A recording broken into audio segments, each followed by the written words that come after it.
Le mot Hridaya en sanskrit est celui qui désigne notre cœur. Voyons de plus près son étymologie. Pour approcher la fonction cardiaque selon les textes anciens, Charak Shushut, dans l'Ayurveda, la signification élargie du cœur sert à englober non seulement le cœur physique, mais également le siège de la conscience, de la vie et de l'intelligence. C'est un organe central dont l'équilibre est considéré comme essentiel à la santé du corps et de l'esprit. Il est le siège de la conscience ou Chetana en sanskrit, de l'intellect Buddhi et de l'esprit Manas, mais également de l'âme Atma. Il constitue le point d'origine des 10 grands vaisseaux ou 10 Dhamani. Il est également la racine du premier tissu, le plasma sanguin ou Rasa. En termes de dosh et de dhatu, on peut dire qu'il est le siège de Sadak Pitta, responsable de la pensée et des prises de décision, mais également de Vyanavayu, le Vat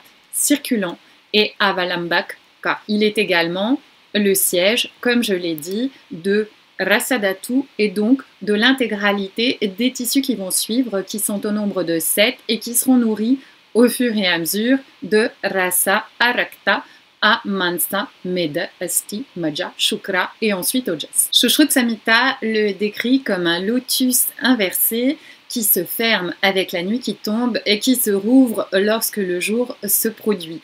C'est une autre description. On peut enfin trouver dans Charak Samhita, Sharirastan, donc dans la partie dédiée au corps de Charak Samhita, le premier organe à se former chez la femme enceinte au 4e mois, c'est bien le cœur, puisque la femme enceinte se nomme à partir du 4e mois Dvirodaya, c'est-à-dire celle qui a 2 cœurs, et donc 2 consciences. De manière un petit peu plus précise, ce mot Rodaya vient de la racine verbale ou dhatu sanskrit Rud, qui désigne le cœur ou le centre. Il va ensuite se décomposer en 3 parties ou 3 éléments.